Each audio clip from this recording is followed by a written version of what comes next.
visibility and audibility in large auditoriums. On screen, however, the intimacy of the camera allowed for restrained, subtle performances. Directors often guided actors toward naturalistic expressions, capturing the subtleties of emotion that could be conveyed through facial expressions and body language.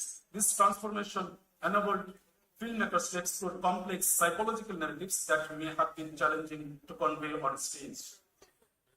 Contribution of theatre artists to film. The contribution of Bangladesh theatre artists to the country's film industry has been significant, shaping the cinematic landscape through their acting, prose, direction, and storytelling. Theatre in Bangladesh has a rich tradition of socially conscious narratives, a characteristic that has seamlessly transitioned into the realm of film. Pioneering figures such as Zohira Khan and Khan Ataur Rahman, who had strong theatrical backgrounds, infused realism and social critique into their films, laying the foundation for politically and socially engaged cinema. Moreover, theatre artists like Humayun Faridi, Subarna Mustafa, and Ali Jakir brought their deep understanding of character development and stage presence to the silver screen. Their performances, often characterized by emotional depth and authentic portraits, enriched the film industry and set new standards of acting in Bangladeshi cinema.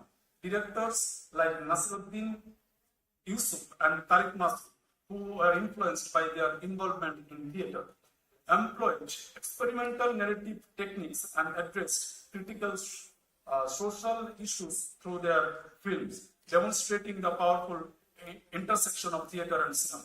Theatre also served as a training ground for emerging filmmakers and actors, providing a platform to experiment with performance styles, voice modulation, and improvisation. Additionally, the practice of engaging in theatrical productions enabled artists to develop a profound connection with the audience, a skill that translated effectively to cinematic storytelling.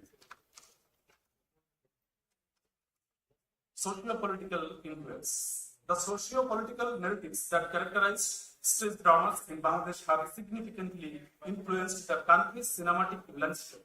Stage plays have long served as a powerful medium for voicing dissent, addressing social issues, and promoting political awareness. With the evolution of cinema, these narratives seamlessly transitioned to the screen, expanding their reach and impact.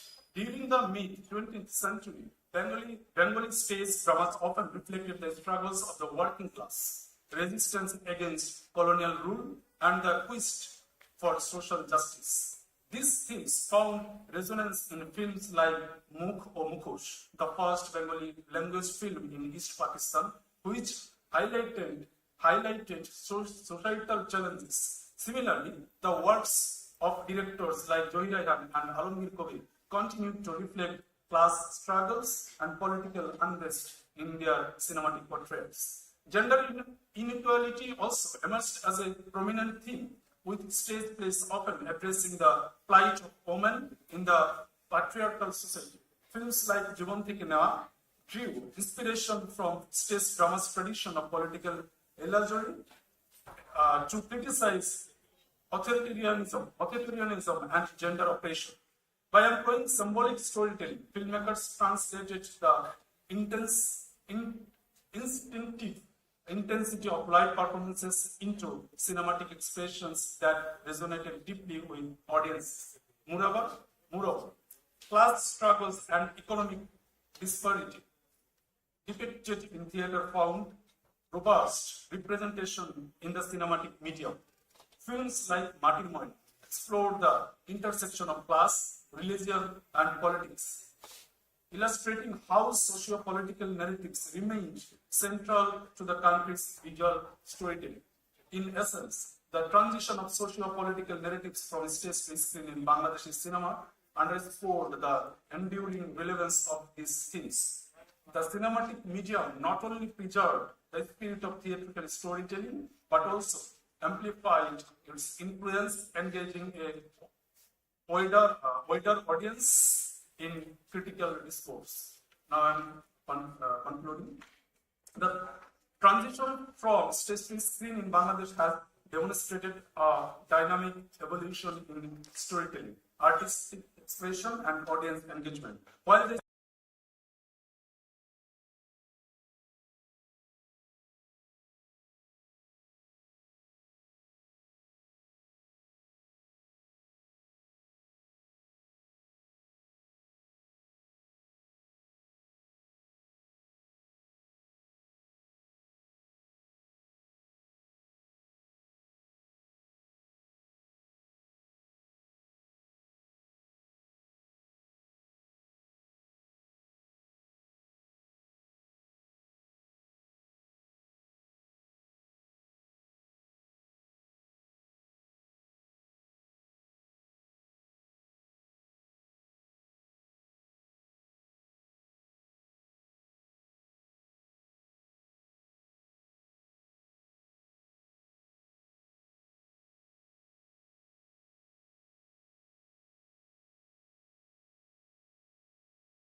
Hindu culture, Hindu background country. in Bangladesh, in Muslim, there is also a mythological story. Yeah. Is there? It's called Karbala. Oh. So Karbala, Hussein and Hassan, they are they got killed in that event, and from that event, actually, people were used to perform that incident actually. So there were no stories taken from Quran or something? From Quran. Quran, that I don't know actually, because I'm sorry, I've been practicing Muslim, so okay. It's not the matter of practicing Muslim or not. My point is that, my question is that whether the stories were taken from Quran or any kind of Muslim Islam This background. story is from Quran actually. What I said, no? This is story Karbala Prantor. Yeah. Yeah, this story is. I think this story is from. Oh, this belongs to Quran. Kind of. Thank you very much. Right.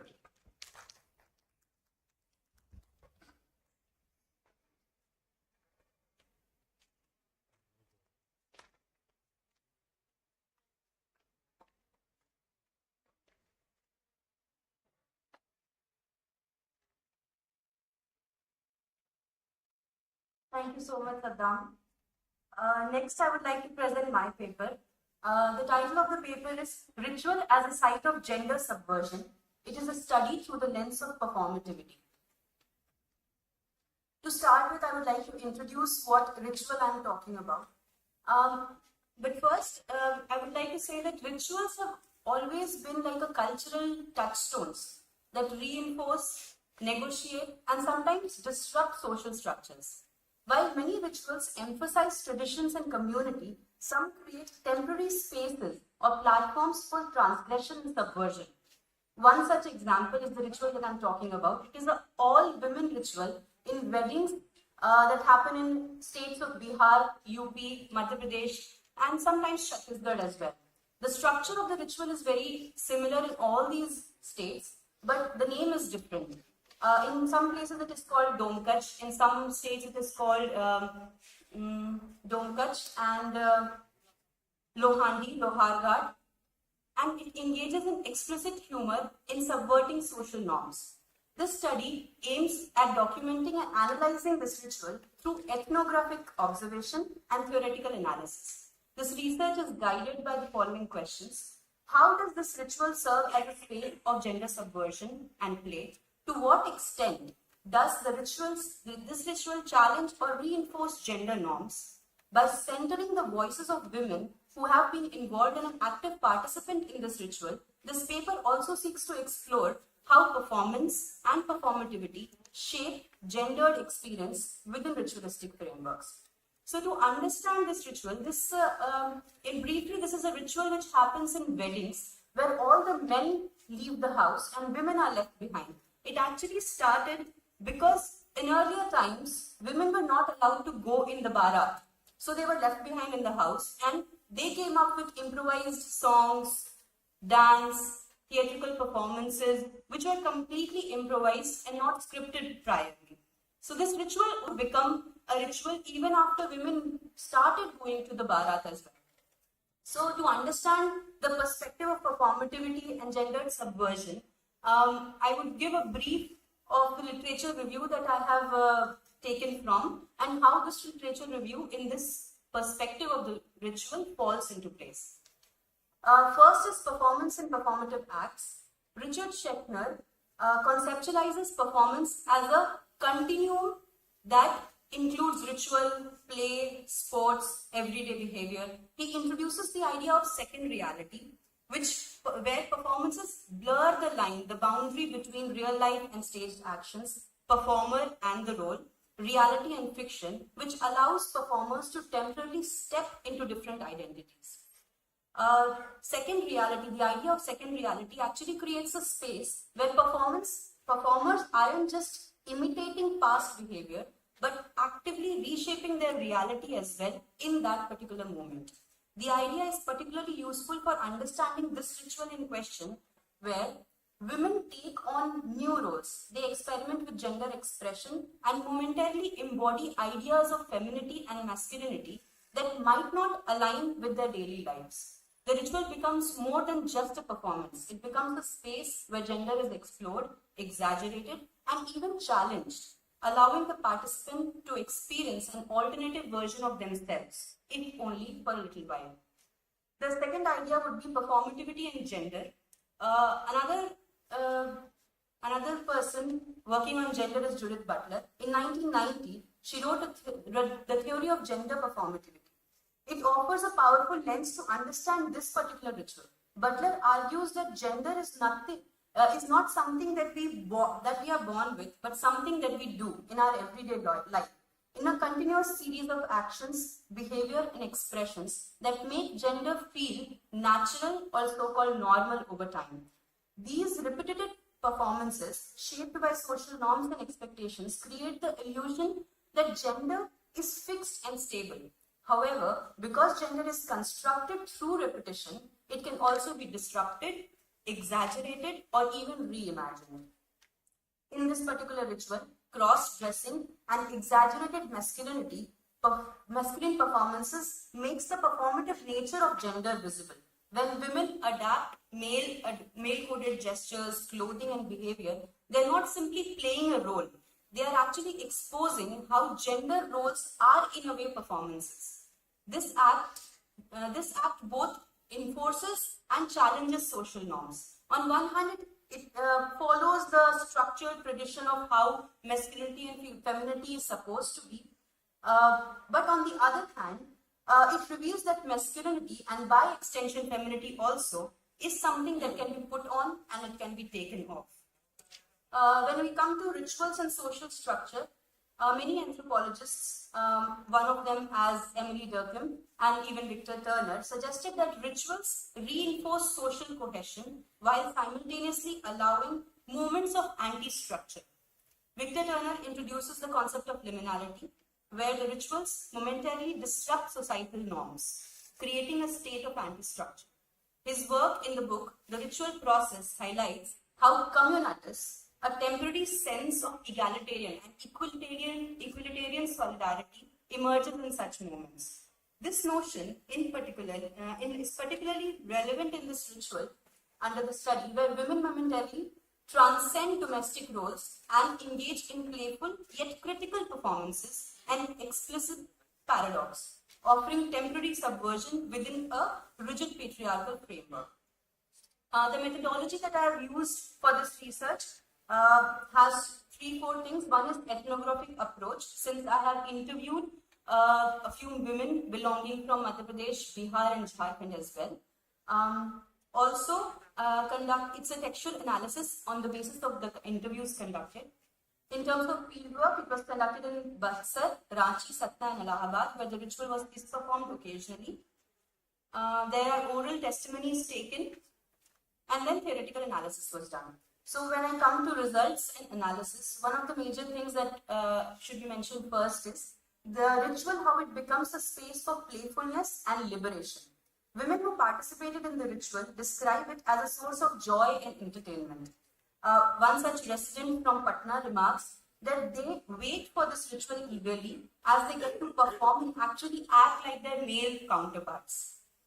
The temporary subversion of gender roles allows participants to embody masculinity, authority, although in a humorous and exaggerated manner. Another participant, Anupama from Madhya Pradesh, Satna, highlights another fascinating aspect. She says, they even have an eye priorly on what they would be wearing when performing. Most take their husband's shirts and a pair of pants. This cross-dressing is not merely symbolic, but actively enables the participants to inhabit a different social reality. The act of donning men's clothing combined with the performance of explicitly sexualized behavior momentarily reverses transitional power dynamics. Another one is improvisation and sexual playfulness. Unlike codified theatre acts, this ritual is entirely improvisational. Women create spontaneous performances engaging in exaggerated sexual innuendos and physical humor. A striking practice involves using a braided dupatta, which is a scarf, or something like a rolling pin to make makeshift penises, tying it around the waist and teasing one another. This performances are accompanied by vulgar songs, so-called vulgar songs and jokes, transforming the space into a playful eroticism. Through satire, desire, and defiance, this performance reveals the complex ways in which women navigate their restricted social realities. The ritual's humor, rather than being mere entertainment, becomes a tool for subversion.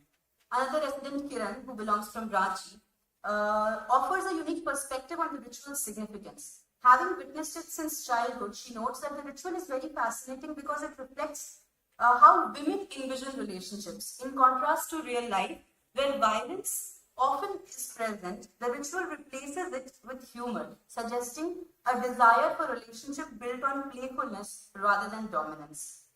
Another important aspect from the results that I analyzed was men's indifference and domestic containment. One of the most intriguing aspects of this ritual is the fact that the reaction or the lack of reaction from men. According to the participants, men generally do not interfere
performance, analysis could be provided deeper, could provide a deeper insight on how performance, gender, technology can interact in contemporary Indian society.